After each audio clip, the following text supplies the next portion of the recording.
আসসালামু আলাইকুম প্রিয় দর্শক, নির্বাচনে বিএনপি জিতে গেছে, এটা আপনারা সবাই জানেন। বিএনপির এই জয় জামাতও মেনে নিয়েছে, কারণ বিএনপির সঙ্গে জামাতের ভোট প্রাপ্তি অথবা আসন প্রাপ্তির পার্থক্য এত বেশি, না মেনে আসলে তেমন কিছু করার নেই। বিএনপি এককভাবে নিরঙ্কুশ সংখ্যাগরিষ্ঠতা অর্জন করেছে, মানে তারা 200-রও বেশি আসন পেয়েছে। এই 200-র বেশি আসন পাওয়ার অর্থ হলো বিএনপির হাতে এখন অগাধ ক্ষমতা। এই নিরঙ্কুশ সংখ্যাগরিষ্ঠতা পাওয়াটাকে আমি ব্যক্তিগতভাবে খুব একটা পছন্দ করি না। আমি করি না এই কারণে যে এর মাধ্যমে তারা যে কোনো কিছু করতে পারবে, সংবিধান ইচ্ছা করলে পরিবর্তন করতে পারবে। এবং এই নিরঙ্কুশ ক্ষমতা গণতন্ত্রকে কতটুকু শক্তিশালী করে সেটা নিয়ে আমার সন্দেহ আছে। নিরঙ্কুশ ক্ষমতা কোনো একটা পার্টিকে অথবা পার্টি লিডারকে এক ধরনের অহংকারী করে তুলতে পারে বলে আমার মত। এটা আমি এভাবে ভাবি, এবং এই জন্য আমি বলে থাকি যে সরকার যদি খুব শক্তিশালী হয় তাহলে সেক্ষেত্রে গণতন্ত্রের দুর্বল হওয়ার একটা আশঙ্কা থাকে, আর যদি বিরোধী দল শক্তিশালী হয় তাহলে গণতন্ত্র সবল হওয়ার একটা সম্ভাবনা থাকে। সে বিচারে বিএনপির এই নিরঙ্কুশ যে সংখ্যাগরিষ্ঠতা, এটা আমাকে একটু হলেও আমাকে শঙ্কিত করে। আমি খুব সতর্কভাবে বিএনপির দিকে তাকাবো এই কারণে। বিপরীত দিকে জামায়াত আসন সংখ্যা কম পেলেও আমার ধারণা 2-1 দিনের মধ্যে প্রকাশিত হবে জামাতের মোট ভোট কত শতাংশ তারা পেয়েছে, এবং আমার ধারণা জামাত এবার প্রচুর ভোট পেয়েছে। সেটা কিন্তু জামাতের শক্তিমত্তারই একটা পরিচয় বহন করবে। এগুলো নিয়ে আমি ডিটেল পরে আলাপ করব, আরও তো সময় আছে, আগামীতে আলাপ করতেই হবে। আজকে যে জিনিসটা নিয়ে আলাপ করতে চাই যে নির্বাচনে কিছু খুবই আলোচিত প্রার্থী, তাদের কি অবস্থা হলো, কে কে জিতলেন, কে কে জিতলেন না, প্রধান পার্টিগুলোর কি অবস্থা হলো, ফাঁপানো বেলুনের মতো কারা কারা ছিলেন, এগুলো নিয়ে আমি একটু কথা বলতে চাই আজকে। বিএনপি, জামায়াতে ইসলাম এবং এনসিপি প্রমাণিত হয়েছে এই তিনটাই হচ্ছে দেশের প্রধান তিনটা দল। জাতীয় পার্টি কালের গর্ভে হারিয়ে গিয়েছে। জাতীয় পার্টির কোনো একজন নেতা জিততে পারেননি নির্বাচনে, এবং ইন্টারেস্টিং হলো এদের মধ্যে কেউ দ্বিতীয় স্থানেও আসতে পারেননি। জেনারেল এরশাদের হাতে গড়া দল অথবা অনেক সময় রংপুরের আঞ্চলিক দল হিসেবে পরিচিত সেই দল রংপুরেও কোনো একটা আসনে ন্যূনতম প্রতিদ্বন্দ্বিতায় আসতে পারেনি। দলের চেয়ারম্যান GM কাদের, দলের মহাসচিব পাটোয়ারি সাহেব, এদের ভরাডুবি ঘটেছে। এদের রাজনৈতিক ভবিষ্যৎ কী হবে এটা হয়তো সময় বলে দেবে, কিন্তু আমি মনে করি জাতীয় পার্টির এই নেতৃত্বের মাধ্যমে এই পার্টিকে টেনে তোলা সম্ভব হবে না। জাতীয় পার্টির আসলে এক ধরনের স্বাভাবিক মৃত্যুই হয়েছে বলে আমার কাছে মনে হয়েছে। জামাতে ইসলামের কথা বলি। জামাতে ইসলাম অনেক ভালো করেছে, আগেই বলেছি, কিন্তু জামাতে ইসলামের খুব গুরুত্বপূর্ণ দুজন নেতা। জামাতে ইসলামের সেক্রেটারি জেনারেল গোলাম পারওয়ার সাহেব, উনি হেরে গেছেন ওনাদের আরেকজন কেন্দ্রীয় নেতা হামিদুর রহমান আজাদ।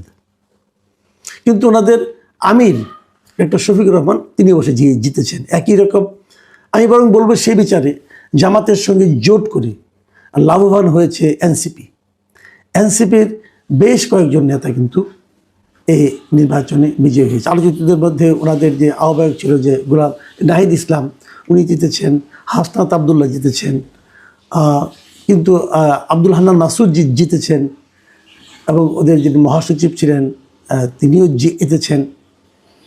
কিন্তু ওদের আলোচিত আরেকজন নেতা সার্জিস আলম, তিনি পরাজিত হয়েছেন।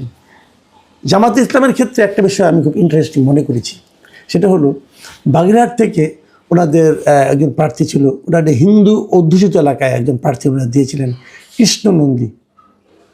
কৃষ্ণনন্দী কিন্তু হেরে গেছেন। এই কৃষ্ণনন্দী যে আসন থেকে নির্বাচন করেছিলেন, এই আসনটাতে ওই এলাকায় হিন্দুদের একটা সংখ্যাগরিষ্ঠতা আছে। ওখানে সাধারণত আওয়ামী লীগের আগে পাশ করতো, এবং সবসময় অথবা স্বতন্ত্র পাশ করতো। এলাকায় সবসময় হিন্দুরাই পাশ করতো, কোনো একজন হিন্দু প্রার্থী সাধারণত পাশ করতো। হয়তো সেই আসনটা পাওয়ার জন্য মরিয়া হয়ে জামাতে ইসলাম এখানে কৃষ্ণনন্দীকে নমিনেশন দিয়েছিলেন, কিন্তু কৃষ্ণনন্দী বিএনপির আমির এজাজ খানের কাছে হেরে গেছেন। এই বিষয়টা থেকে আমার কাছে একটা জিনিস মনে হয়েছে, এবং আমি আরও কয়েকটা জায়গা থেকে আমি হয়তো সুদৃষ্টভাবে উদাহরণ এখন দিতে চাই না, কিন্তু আমার যেটা অবজারভেশন সেটা হলো এবার হিন্দু ভোটাররা সম্পূর্ণভাবে বিএনপিকে ভোট দিয়েছে। বিএনপি যেহেতু বিশাল জয় হয়েছে, এই জয়ের পেছনে আমি যদি একটা নির্বাচনে জিততে গেলে না কিছু পকেট লাগে, ওই পকেটগুলি দিয়ে কিন্তু নির্বাচনে আলাদা একটা হিসাব আছে, এটা আমি আপনি খুব সহজে বুঝবো না, আমি নিজেও অত ভালো বুঝি না, কিন্তু আমি এটুকু জানি যে নির্বাচনে কিছু পকেট থাকে, ওই পকেট ভোটগুলো একত্রে পেতে হয়। এবার বিএনপির জন্য দুটো পকেট খুব শক্তভাবে কাজ করেছে। একটা হচ্ছে হিন্দু ভোটের পকেট, হিন্দু ভোটাররা আমার জানা মতে সবাই বিএনপিকে ভোট দিয়েছে। আরেকটা হলো নারী পকেট, নারীরা বিএনপিকে ভোট দিয়েছে। নারীদের মধ্যে জামাত ইসলাম অনেক কাজ করেছেন, কোনো সন্দেহ নাই। নারীদের মধ্যে জামাতের প্রতি এক ধরনের আগ্রহ ছিল, কিন্তু জামাত কিছু কিছু ক্ষেত্রে আমার ধারণা বাড়াবাড়ি করে ফেলেছিল। এই বেহেশতের টিকিট দেওয়া, মাকে সন্তানের মাথায় হাত দিয়ে প্রতিজ্ঞা করানো, অথবা হিজাব নিয়ে আলোচনা। সর্বশেষ সাতক্ষীরার এক নেতা উনি বলে বসলেন যে মাহারাম ছাড়া নারীরা কাজেও যেতে পারবে না। এটা একদম ড্যামেজিং হয়ে গেছে আমি মনে করি সারা দেশে। শফিকুর রহমান সাহেবের নারীর কর্মঘণ্টাকে কমিয়ে আনার কথা বলা, এগুলো নারীদেরকে আসলে আর আগ্রহী করে তোলেনি জামাতের প্রতি। মেয়েদের বিভিন্ন বিশ্ববিদ্যালয়ে মেয়েদের হলে শিবিরের যে জয় ছিল, সেই জয়ের ফর্মুলা কিন্তু এখানে আর খাটেনি।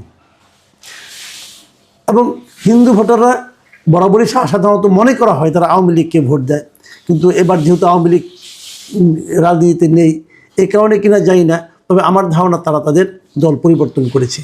আগামীতে আওয়ামী লীগ আসলেও ক্ষমতায়, আওয়ামী লীগ যদি কোনো রাজনীতিতেও আসে, ক্ষমতা আসা দূরে থাক, আমার ধারণা হিন্দু ভোট এই যে বিএনপিতে এলো, এটা খুব শিগগিরই আবার এখান থেকে শিফট হবে এরকমটা আমি আসলে মনে করি না। মুক্তিযুদ্ধ ইস্যু নিয়ে বলি, জামাতের পরাজয়ের পেছনে কিন্তু এই মুক্তিযুদ্ধ ইস্যুটা একটা বড় ঘটনা। মুক্তিযুদ্ধ ইস্যু নিয়ে কিন্তু নানা ধরনের ঘটনা ঘটেছে, এবং এই ঘটনাগুলি আমি মনে করি এবারে নির্বাচনে সবচেয়ে আলোচিত যে দুটো বিজয় ছিল আমার বিবেচনায় এই দুজনই ছিল। একটা হলো ব্রাহ্মণবাড়িয়া স্বতন্ত্র প্রার্থী ছিলেন রুমিন ফারহানা, বিএনপি থেকে বহিষ্কৃত। আরেকজন অ্যাডভোকেট ফজলুর রহমান, সাবেক ছাত্রনেতা, এবং মুক্তিযুদ্ধ নিয়ে ওনার যে দৃঢ় অবস্থান ছিল পুরোটার সময়, এই দুটো কিন্তু খুবই আলোচিত ছিল আমার ধারণা। রুমিন ফারহানা ব্রাহ্মণবাড়িয়া প্রার্থী ছিলেন, কিন্তু সেখানে উনি সারা সময় বিগত বছরগুলোতে আমরা দেখেছি যিনি বিএনপির হয়ে রাজনীতি করেছেন, বিএনপির হয়ে কথা বলেছেন, টকশোতে ছিলেন, এবং সংসদেও উনি বিএনপির মনোনীত প্রার্থী হিসাবে বেশ আলোড়ন তুলেছেন। সেই রুমিন ফারহানাকে কিন্তু এবার বিএনপি মনোনয়ন দেয়নি, না দিয়ে সেখানে তাদের জোটের একজন প্রার্থীকে দিয়েছিল, জুনায়েদ হাবিবকে। রুমিন ফারহানা স্বতন্ত্রভাবে নির্বাচন করেছেন, এবং স্বতন্ত্রভাবে নির্বাচন করেও উনি এখানে বিশাল ব্যবধানে, প্রায় 38,000 ভোটের ব্যবধানে উনি বিজয়ী হয়েছেন। বাংলাদেশে মানে স্বতন্ত্র হিসাবে কোনো নারীর এই নির্বাচনে এটি একমাত্র বিজয়। আর বিপরীত দিকে দেখেন, শেখ হাসিনার পতনের পর মুক্তিযুদ্ধ ইস্যুতে যে রাজনীতিবিদ শক্ত হয়ে দাঁড়িয়েছিলেন তিনি হচ্ছেন অ্যাডভোকেট ফজলুর রহমান, একসময়কার বিশাল ছাত্রনেতা।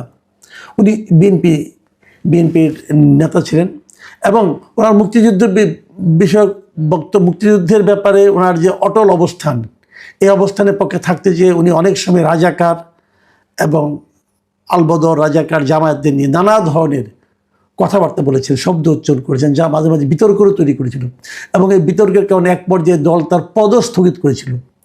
কিন্তু তাকে গ্রেপ্তারের দাবিতে সেগুনবাগিচা তার বাড়ির সামনে অশ্লীল সব স্লোগান দিয়েছিল কিছু তরুণী।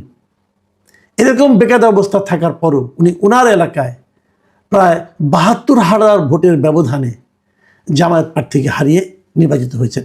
আমি মনে করি এই দুটো বিজয় এই নির্বাচনে অত্যন্ত বড় ঘটনা। কিছু প্রার্থীর পরাজয় আমাকে একটু হতাশ করেছে, এটা স্বাভাবিক ছিল পরাজয়গুলো, তবু এই লোকগুলিকে আমি সংসদে দেখতে চেয়েছিলাম।